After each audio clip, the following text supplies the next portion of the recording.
Hello everyone, welcome to Tea Time History Chat Live. I hope you are all well. Today we are going to talk about Roman London. If you're interested in Roman history and you're heading to the capital, then there are a few places that I think are quite cool to go to and you might find of interest. So anyway, we're going to do that today. So welcome. It is Tea Time History Chat Live. I am Philippa Lacey-Brawl. This is the British History Channel. And if you're joining me live, welcome. Thank you. I'm streaming live, hopefully it should be, anyway, on YouTube, Facebook and Instagram. Also welcome if you're in the catch-up crew.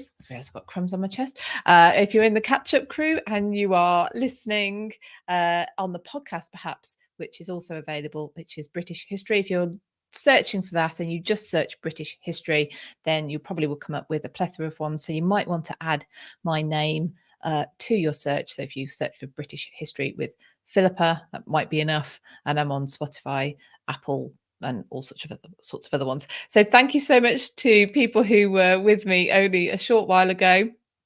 I have just finished this week's History After Dark live with the girls at a completely different time. We went live at 1 o'clock in the afternoon. This week we were talking about William Marshall, and that's because I'm off out later. I should get the fluff off my top before I go. But yes, I'm off out. So instead of not having History After Dark this week, we decided to do it at a completely different time. It was bizarre, but interesting and fun. So if you want to know about William Marshall, Earl of Pembroke, and why we love him, I especially love him, then you can watch History After Dark on the catch-up on its own YouTube channel. So, but this week we're talking Roman London. So if you're interested in traveling, if you're interested in Roman history, if you like going to London and you want to see something different, then this episode should be a really good one for you. Please feel free to comment and I should be able to pick it up. Instagram, slightly not. Maybe if you're on Instagram, you could join me over on YouTube, or consider joining me on YouTube, because otherwise I have to switch over. And I don't always see, but I can see Maria has joined over on YouTube. And yeah, I can see loads of you, Amanda, Beverly, Marianne, Makeup and Monarchies. Nice. Jenna, hiya, Deborah, and Gory Gremlin 13. Hello, welcome. Like I say, anyway, let's get into Roman London. So, but before I do that, thank you very much to those of you who are a member of my Patreon and have submitted some questions for Nathan Armin. I am interviewing Nathan next Wednesday, and that interview will be available soon after that. I haven't decided whether I'm going to do that one straight away or whether the Churchill War Rooms is going to come next. But either way, thank you very much to those who have submitted questions for Nathan. Nathan, you may have seen him on the TV very recently. He has been in the documentary about the Princes in the Tower. I think he's been dubbed as the only dissenting voice in that documentary. He is Henry VII biographer. His new book on Henry VII is coming out in July. He's also written about the House of Beaufort, and he's also written about York pubs, which I'm also quite interested in. He's from Wales, and he's written about Tudor Wales. And also the book that gets him, I think, or originally got him into these discussions about the Princes in the Tower is his book. His other book is about the Pretenders. So Simnel, Purbeck, and Jenna, why can I never remember all three? You helped me out last week as well. Warwick. So that's his book. So I'm interviewing Nathan next week. So if you want your chance to see the extended version of that interview with Nathan, I also make sure it's ad free, then please join me on patreon.com/British history. I have other interviews coming up, which I will be asking again patrons for their own questions to put to the historians. I'm going to be interviewing Estelle Perronc about her new book, which is all about Anne Boleyn and her time in France. I'm also going to be interviewing Sharon Bennett Connolly about the Anarchy, which is a incredibly interesting period of history, which I think is a little bit like the Republic era, if I dare say so, in that it's similar sort of length and incredibly disruptive to just normal life as it goes on. So anyway, so I'll be speaking to Sharon as well. And these are all coming up in the next few weeks. So if you want your chance to put your question to any of those, and I've got others coming up as well. I'm also interviewing Gareth Streeter about Arthur Tudor. So anyway, if you're interested in asking any of your own questions for those people, then please do pop along to patreon.com/British history, become a Patreon, and there you go. And that's not the only thing. This Sunday, behind me here, you've got The Palace by Gareth Russell. That is our book for book club happening this Sunday. And thank you very much to Becky for pointing out to me that I think in the US, your clocks have already changed for spring. I don't know if anywhere else in the world has. And so the timings both for my live shows and for book club might be slightly off. Well, will be maybe another hour off what you expect for the next few weeks until our clocks change here in the UK at the end of March. So yeah, this Sunday book club, it's 7:00 UK time, whatever that happens to be. This coming weekend, Deborah, thank you. So whatever time, so book club is on Sunday. So right, so okay, so that's why Becky told me. So the US, their clocks will change the night beforehand. Anyway, 7:00 UK time, the Palace by Gareth Russell, and the book that's next to it on my shelf behind me. If you're listening on the podcast, it is. In fact, actually, you can't see the title. I've just realised it's Nicola Tallis's book, Uncrowned Queen, The Fateful Life of Margaret Beaufort. That is the next book in book club. So if you want to, maybe it's too late. You're perfectly welcome to join us on Sunday. Anyway, even if you're not already a member, but if you want to join and maybe get ready for the next book club, that is our next book. And that book club will happen in May. Right. So I always have people going, she took 10 minutes before she started talking about what she's going to talk about.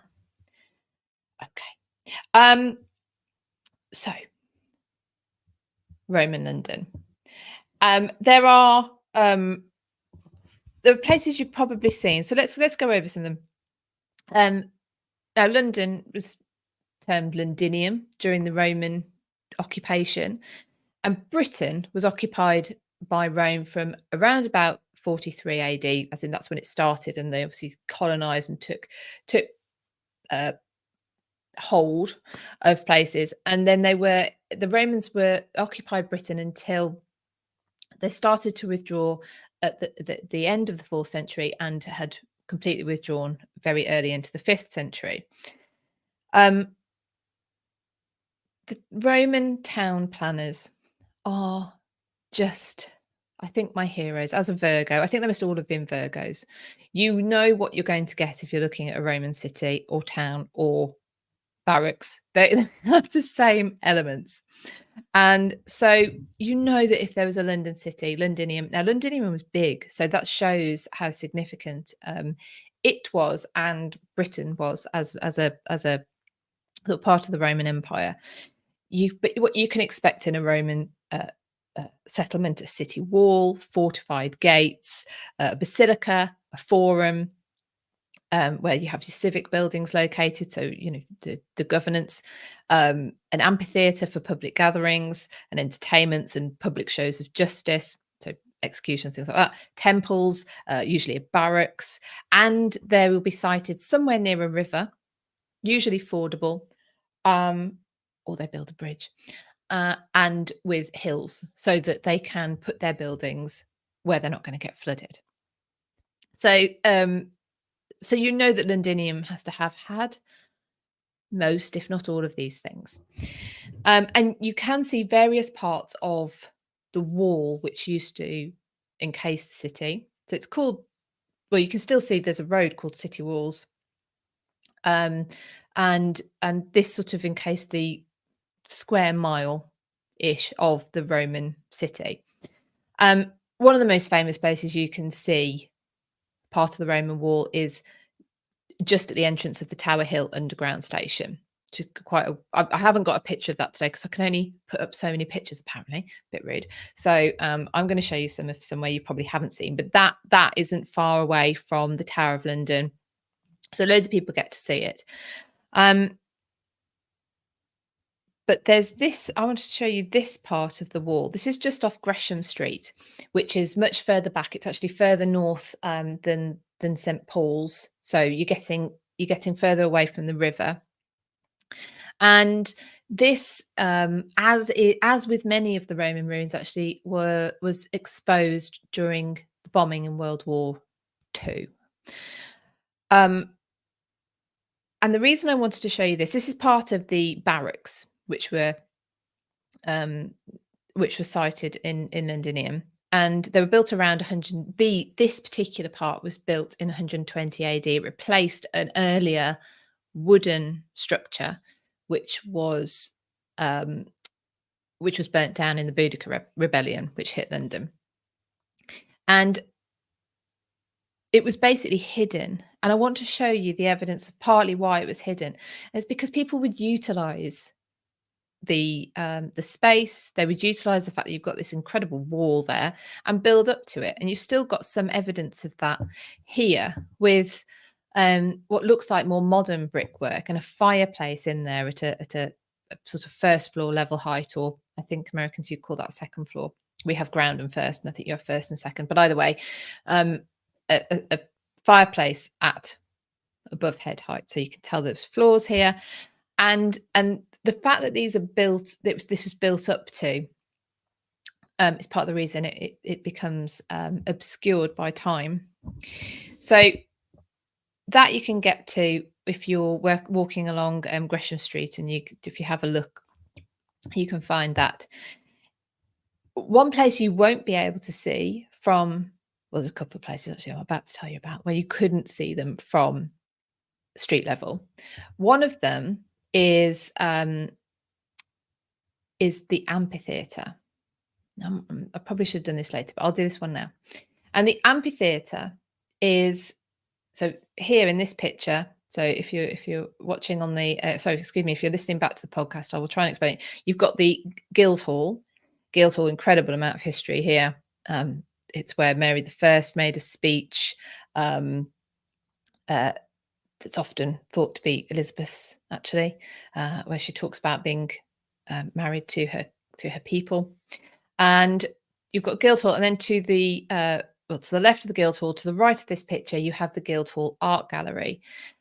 Underneath here, in this area, is the site of the amphitheater of Londinium, and in the paving slabs in the courtyard in between, which is sort of flanked on one side, on two sides, one by the art gallery and then Guildhall, you have in the pavement these black slabs, and these black slabs, that indicates the outline of the amphitheater. So actually at street level there is something you can see of Roman London, but only if you know what you're looking for. And I'm going to come back to talk about the amphitheater a little bit later. But the amphitheater, typical. Again, this is a planner's dream. The amphitheater is always used for the same sort of thing. So gladiator fights,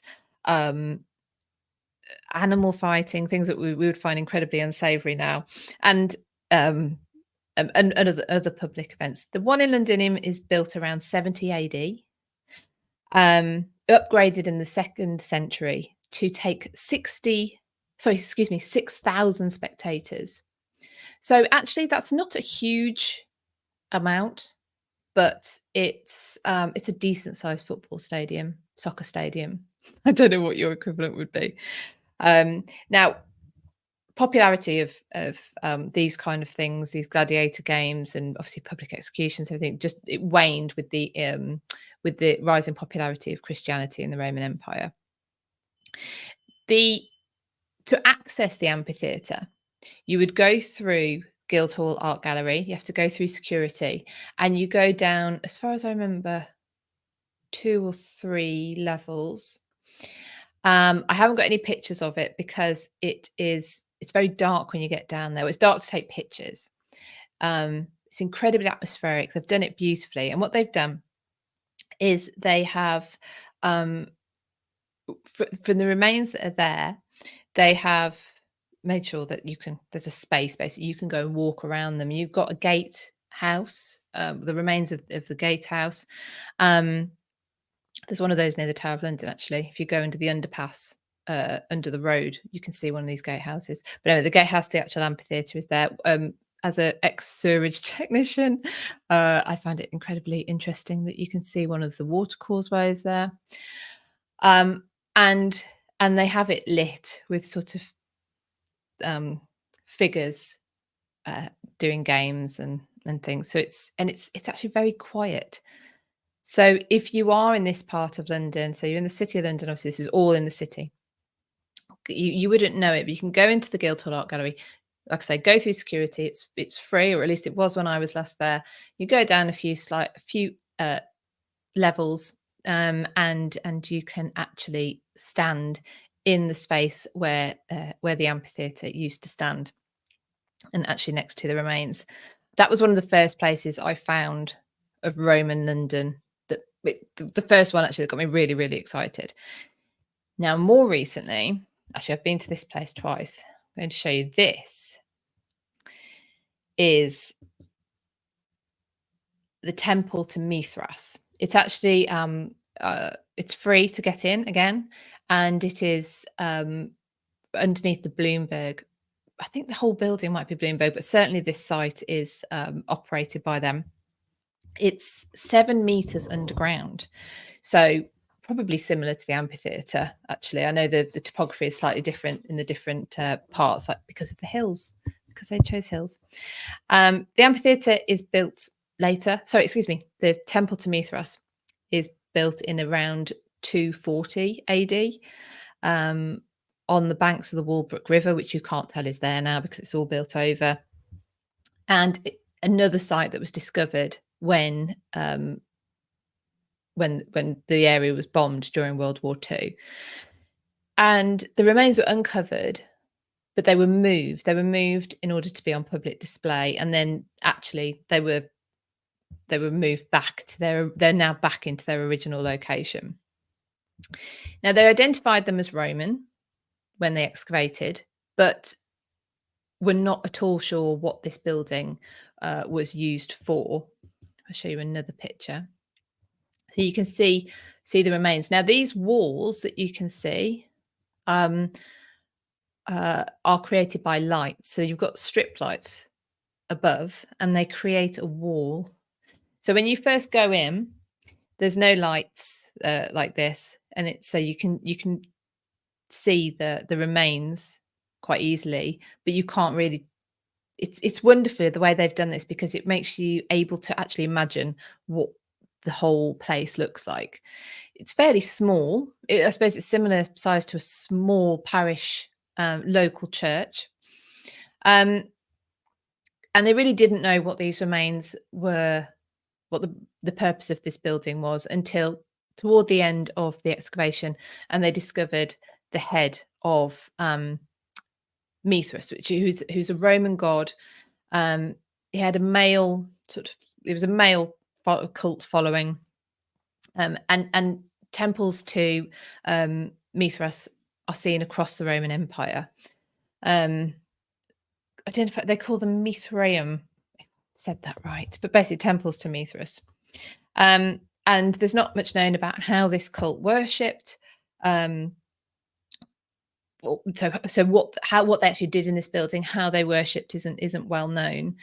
And actually, I was in Rome a few years ago, 2019, and went to the baths of Caracalla. Caracalla, is that how you say it? So if you're in Rome and you've done the Colosseum and you've done the Forum, head out a little bit and you can go to the baths of Caracalla. And these are it's a massive bath complex, and on the site, on the edge of the baths, was actually a temple to Mithras. So they hadn't known what this building was for until they came across just the head of what would have been a complete statue of Mithras. Now, they've recreated this at the very end. I have got another photograph actually of a little bit closer up. They've recreated this, they call it a tauroctony. I hope I've said that right as well. It's an image of Mithras slaying a bull, and they've put this at the high end of the temple. And this is an image seen in Mithraeum across across the where the Roman Empire had spread. Um, he was an Oriental deity. There were elements of the sun and the moon actually in his worship. So it's quite intriguing because you've got something you think, well, yes, it's a man slaying a bull. That must be what it's all about. Um, but actually, the actual yeah, how they worshipped isn't well known. So I don't know if anyone comes across anything. I'd be really interested to find out. So there's 3 locations already. Now, my 4th location is it's not actually known whether it's exactly Roman, but you might have heard of it. It's the London Stone. And the reason I'm putting this picture up, unless you already know where it is or you're very keen-eyed, you might not know what I am talking about or why I've put this picture up. But if you have a look on there's a pedestrian crossing here, and to the left you can see a stone sort of monument with a glass window in it. In there is the London Stone, and I shall show you that closer up. It's hard. You can see my reflection in the window. It's very hard to take a picture of. It is just a stone. It's a stone, and it's probably the remnants of a bigger monument. Thought that it could be Roman, not actually quite sure. But it was first recorded around the year 1100. It does appear on the copper plate maps, which you might have seen of London, which were made in the 1550s. So in Elizabeth I's reign, London Stone is on those maps. It has been moved, and like I say, it's probably smaller than it ever was, or than it was originally. It once stood in the middle of Cannon Street. But it's been moved, and then it was actually put into this there was a church here. If I go back to that other picture, there was a church to St Swithin, dedicated to St Swithin on this site, but that was again bombed in the Second World War. It was demolished, and the building that's been put up has been put up around that encasing that was already there. So you can easily miss the London Stone. Now, the bit I've been really excited to get to about, I'll come back to it. But if you're heading to the Tower of London, so I've already said there's part of the wall, the Roman wall, that you can see on the near the entrance to the Tower Hill underground. If you then take the subway, so the under, I don't know what do you lot call it? What does everyone else call it? So it goes under the road. The walkway goes under the road, and there's another piece of Roman history there. I think it's a tower, so probably a gate, lookout tower, something like that. Then next to at the top of the hill, next to Tower of London, is All Hallows by the Tower. It's a church with an incredible amount of history. This is where people who were executed would be taken before they're taken to their final resting place if they were executed on the Tower Hill scaffold site, which is basically next door to it. But if you go into that church, you're not only sort of following that history. Again, it was bombed, but anyway, and Samuel Pepys went there to have a look at he went up the tower to have a look at the city burning during the Great Fire. But if you go down into the crypt, then you can see part of a Roman pavement. It's incredible, actually, how much London itself has built up. I would love to speak to someone about actually how that happens. Like, is it just pure debris? Everything is like 5 to 7 meters underground now. And so in the crypt of All Hallows by the Tower, there's this Roman pavement, but the real delight down there is this. It is a model of Londinium. It was built between 1928 and 1933 by a man called Anthony Lowther. And when the church opened their crypt to the public in the 1930s, it was put on display, and it was actually gifted by a Miss, don't know her first name, Miss M. Newman Tremaine.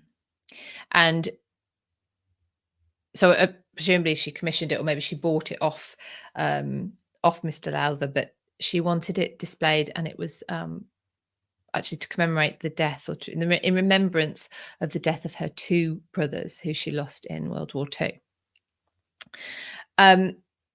As Mr. Lowther was building this model, he built it obviously to the knowledge that that was already that he had at the time, and he had to make a couple of changes. So he updated it to include the Temple of Mithras. He updated it to include the barracks. So I've shown you both of those already. He included those, but of course it's not completely accurate, because this is based on what he was able to, what he knew about by 1933. So can you point out what is missing? There's something really obvious that's missing here. Yeah, Melissa says she has the same question about how archaeology winds up so very far underground. Yeah, like has the Earth just like got bigger, like literally expanded? It got fat? But what can you see? What can you not see on this model?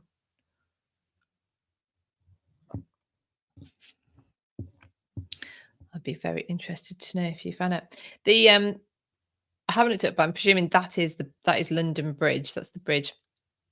And on the south side of the river is Southwark, and Southwark, the name, it's actually, if you see it spelt, it's south, as you'd expect, WARK. And I'm saying this off the top of my head now, but I think that comes from South Works. So the Romans would have to build the bridge, and also, I don't know, do whatever they needed to do on the south side of the river, the South Works. So they would have had something there. Some of my tea. But of course, what is missing here is the amphitheater that I spoke about, that sits underneath Guildhall Art Gallery. And that is because that wasn't discovered until 1988, when the new building was going to be built and the archaeologists were digging. And that is why it is incorporated into basically the basement of the art gallery. So unfortunately, Mr. Lowther didn't have a hope of being able to put the amphitheater in. But I just think that's absolutely delightful. So if you go to All Hallows by the Tower, go down into the crypt, you'll see a Roman pavement, and you'll see this delightful model, which now is almost 100 years old in its own right. So it's a little bit of history itself, which I find really cute. The Museum of London was full of Roman artifacts. I haven't been to the new one yet, so I can't tell you whether it is or not. But there you are. So there's quite a bit of Roman London to still see. The Tower of London, where it's cited, is cited there particularly because it was using the Roman defences that were already there. They were very good. They knew what they were doing, choosing a site. So you can still see parts there. And then, of course, when you go out of London, I could do a lot more about what to see outside of London. But if you're in London and you like Roman history, then those places, especially because they're less well known, you'll be able to go and have some quiet time in the amphitheater. The Temple of Mithras is most certainly worth a look. The way they light it up is really quite spectacular. I'll just show you that again. So these lights are not there all the time. You go in and it's sort of part of a light show, which it really does give you a feel. They put some music through, and obviously it's conjecture because I don't know what went on in these temples. But yes, you can get an idea of the size of it, and you're literally in that space. So it's very, very exciting. Yeah, so you can go and see all these places, have a little bit of quiet time. It's a little bit off the beaten track in London. I am probably going to be I'm going to be looking into doing a Roman tour, but we're going to come out of London because there are some incredible places outside of London that I want to take people to as well. London's lovely. It's lovely for history, but I'm going to get people out of London because there's so much good stuff out. So before I go, I just wanted to remind you, I don't know if I can do this. Let me see. Just wanted to remind you of, no, I can't, but the Stewart's Festival is on in 2 weekends' time, 22nd till the 24th of March. And we have 6 speakers, including myself. I'm doing a talk on the gunpowder plot. And I'm actually focusing on, I know if you were with me last week, I titled it something about mass murder, and then I decided to come away from that. What I am going to use the talk to do is explain how they got to the point where the conspirators thought the only thing they could do, the only thing left to do, was blow up Parliament, and what that would actually have meant. Because it wasn't just a matter of killing the people, killing the king and the heir to the throne and the House of Lords. It would have completely ripped out governance in the country. And I want to go into that in my talk. Gareth Russell's talk on Anna of Denmark, the Queen of James I, is fascinating. She is an incredibly complex and interesting and interesting and important is the word I was looking for, figure. And Gareth goes into her life in very interesting detail. Alice Hunt is talking about Oliver Cromwell and the English Republic, and this was a topic we were asked to put into our next Stewart's Online History Festival, and very, very pleased to have done so. The Republic is one of those periods, I've spoken about this before, that it's almost, because the monarchy comes back, it's almost like, oh, there was a blip. There was a blip, and then we got the kings back, and then we had fun again. So anyway, so Professor Alice Hunt is talking about the Republic. Andrea Zurich is talking about royal mistresses. She's called it the tenuous power of beauty at the Stuart court. And there was a few mistresses and otherwise as well. Julian Humphreys is talking about the escape of Charles II after the Battle of Worcester. A hunted king. Took Charles II 6 weeks to escape after the Battle of Worcester. That was the final battle of the English civil wars, and it was by no means a given that he was going to escape with his life. He was definitely a hunted man. And Katie Wignall is going to take us around London looking at the Great Fire of London of 1666. If you want tickets to that, and why not?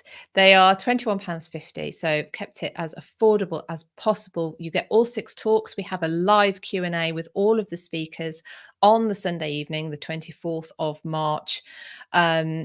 And also a fun quiz as well to follow and to close off the event. And if you can't make any of the talks, or you can't make all of them, it doesn't matter. You have full access to them, including recordings of the live events, until the end of May. Tickets are on sale until 5 o'clock UK time on the 24th of March. So on the Sunday, so that's just before the live stream, basically. If you miss the end of the ticket sales, if you're watching this back after the end of March, you can get all of the talks as you can for previous online history festivals. You can buy them in a bundle and at buymeacoffee.com/Philippa. So that's my name, PHILIPPA. You can go there and you can actually buy the talk bundles, including the first Stewart's Online History Festival. We've done a Georgians, we've done a Tudors. So you can get hold of all of those there. It is a short one today because I'm off out to watch Wicked. Don't know if any of you seen that, but I'm off to go and see Wicked. If you missed History After Dark, we do apologise. That is my fault. We did it at 1 o'clock today. You can watch that on the playback. That is on William Marshall, Earl of Pembroke, The Greatest Knight, one of my favourites. We did that on him today. We're back with History After Dark next week on Florence Nightingale. And I'll be back here with Tea Time History Chat Live, same time next week. So 3 o'clock next week. Look out for the clocks changing in between times. And it will be a little bit, because it will be another hour out somehow. So somehow, I know how. It's just such a silly thing for us to keep doing. That was brought in in the war, by the way. You probably already know that. Brought in for an actual specific reason, and it just stayed. Need to be careful of these things. Everyone, have a great day. I will see you very soon. Take care, and yeah, have a good one. All right, bye-bye.